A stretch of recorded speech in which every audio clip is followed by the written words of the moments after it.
नमस्कार, भारत एक्सप्रेस देख रहे हैं आप। आपके साथ मैं हूं रोहित पोखरियाल। कैमरे चमक रहे थे, मंच सजा हुआ था। मलेशिया में चारों तरफ हाई प्रोफाइल लोग मौजूद थे, रेड कारपेट भी था। तभी सबकी नजरों के सामने अमेरिका के राष्ट्रपति डोनाल्ड जे ट्रंप ने ऐसा डांस कर दिया कि दुनिया देखती रह गई। ये कोई अवार्ड शो नहीं था, बल्कि मौका था कंबोडिया और थाईलैंड के बीच ऐतिहासिक शांति समझौते का, जहां कई देशों के नेता मौजूद थे। भारत के प्रधानमंत्री नरेंद्र मोदी इस समारोह में शामिल नहीं हुए। बस फिर क्या था, ट्रंप ने कहा मोदी नहीं आए तो मैं ही थोड़ा सा नाच लेता हूं। राजनीति, कूटनीति और ग्लैमर का यह अनोखा संगम आज सोशल मीडिया पर ट्रेंड कर रहा है। कहीं ट्रंप के डांस मूव पर मीम्स बन रही हैं, तो कहीं सवाल उठ रहे हैं कि क्या ये भी कूटनीतिक डांस डिप्लोमेसी। तो चलिए देखते हैं कैसे मलेशिया की शाम बन गई डांस डिप्लोमेसी की मिसाल, और क्यों ट्रंप के ठुमके के पीछे छिपा है बड़ा राजनीतिक संदेश।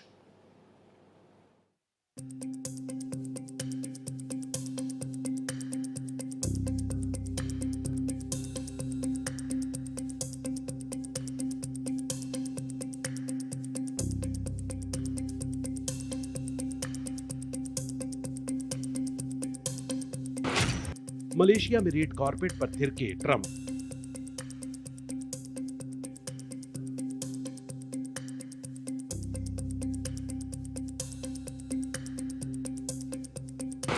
ट्रंप के डांस ने मचाया कूटनीतिक धमाल।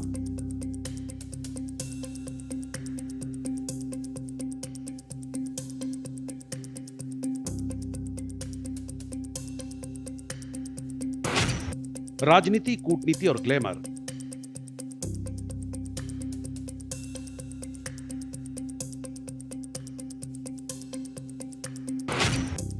कंबोडिया, थाईलैंड में शांति और ट्रंप ने किया डांस।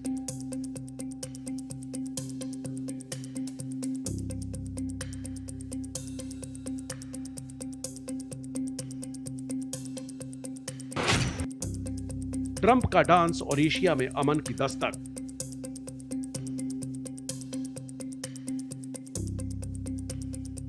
कहते हैं राजनीति में हर कदम सोच समझकर उठाया जाता है, लेकिन जब ये कदम ठुमके बन जाएं, तो मामला दिलचस्प हो जाता है। मलेशिया में अमेरिकी राष्ट्रपति डोनाल्ड ट्रंप ने रेड कारपेट पर ऐसा डांस किया जिसने दुनिया को तो हैरान किया ही, लेकिन कूटनीति के गलियारों में भी हलचल मचा दी।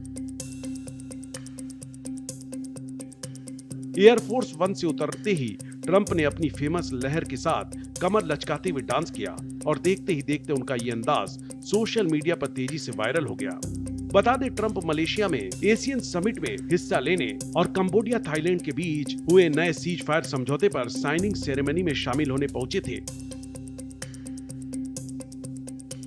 जहां कुआलालंपुर अंतर्राष्ट्रीय हवाई अड्डे पर ट्रंप का स्वागत मलेशियाई प्रधानमंत्री अनवर इब्राहिम और अन्य वरिष्ठ अधिकारियों ने किया। एयरपोर्ट पर मलेशियाई संगीत बज रहा था और पारंपरिक वेशभूषा में नर्तक नृत्य कर रहे थे। ट्रंप लाल कालीन पर चलते हुए नर्तकी की ओर बढ़े, झंडे लहराते हुए मुस्कुराए और फोटो खिंचवाई। बता दें, ये दौरा राष्ट्रपति ट्रंप की तीनों देशों की यात्रा का पहला पड़ाव है। इस दौरे में जापान और दक्षिण कोरिया भी शामिल है, जहां कुआलालंपुर में ट्रंप की मौजूदगी में थाईलैंड और कंबोडिया ने सैन्य संघर्ष को खत्म करने के लिए शांति समझौते पर हस्ताक्षर किए।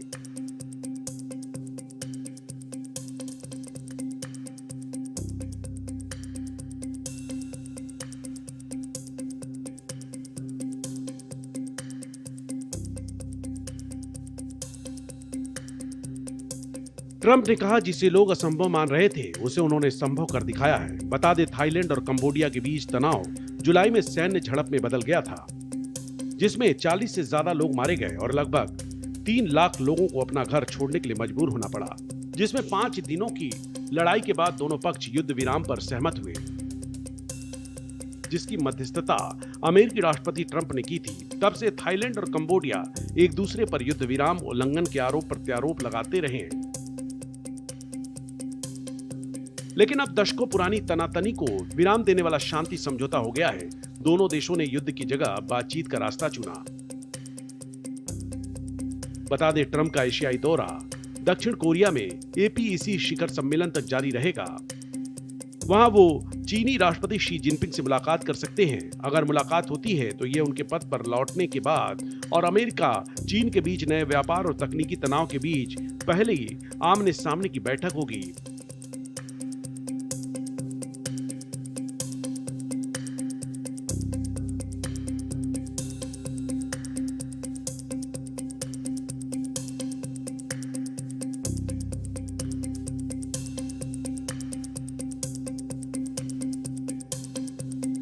ट्रंप ने कहा कि व्यापार समझौते पर पहुंचने की अच्छी संभावना है। मुख्य चर्चा तकनीक और व्यापार पर होगी और व्हाइट हाउस की कोशिश होगी कि चीन दुर्लभ पृथ्वी के निर्यात प्रतिबंधों को वापस ले। साथ ही ट्रंप ने उत्तर कोरिया के नेता किम जोंग उन से संभावित बैठक की अटकलों को भी हवा दी और कहा कि वो इसके लिए तैयार हैं। शिखर सम्मेलन के दौरान ट्रंप ने ब्राजील के राष्ट्रपति लूला दा सिल्वा से मिलने की उम्मीद जताई ताकि महीनों के तनाव के बाद संबंध सुधारे जा सके। जानकारी के मुताबिक ट्रंप अपने एशिया दौरे के दौरान मलेशिया के साथ एक महत्वपूर्ण खनिज समझौते पर भी हस्ताक्षर करेंगे। इन बैठकों में खास तौर पर व्यापार और टैरिफ से जुड़े मुद्दों पर चर्चा होने की उम्मीद है। वहीं एशिया में ये ट्रंप की नई चाल मानी जा रही है। जहां एक ओर वो शांति के पैगंबर दिखे तो दूसरी ओर चीन की बढ़ती पकड़ को कूटनीतिक डांस स्टेप से चुनौती देते नजर आए हैं। कूटनीति के इस रंगमंच पर ट्रंप का हर कदम शांति का नहीं, संतुलन का संदेश था।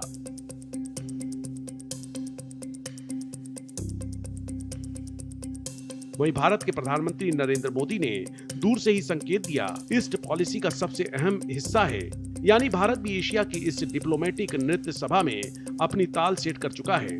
बता दें, मलेशिया के प्रधानमंत्री अनवर इब्राहिम ने एशियन शिखर सम्मेलन के दौरान सभी नेताओं से एकजुट रहने के लिए कहा। उन्होंने कहा, वैश्विक हालात तेजी से बदल रहे हैं। ऐसे समय में सदस्य देशों के बीच एकता और सहयोग बनाए रखना बेहद जरूरी है। संगठन की ताकत उसकी लचीलापन और साझा उद्देश्य में निहित है। बता दें, आसियान संगठन भारत की एक्ट ईस्ट पॉलिसी के लिहाज से काफी महत्वपूर्ण है। इस पूरे इलाके के साथ भारत के हजारों साल पुराने ऐतिहासिक, धार्मिक और सांस्कृतिक संबंध रहे हैं, क्योंकि आसियान भारत का चौथा सबसे बड़ा व्यापारिक दोस्त है। साल 2022-23 में दोनों के बीच 122 अरब डॉलर का व्यापार हुआ, जो साल 2002 में सिर्फ 9 अरब डॉलर था। भारतीय कंपनियों ने आसियान देशों में सौर ऊर्जा, खनन और फार्मास्यूटिकल सेक्टर में निवेश किए हैं। Bureau report, Bharat express.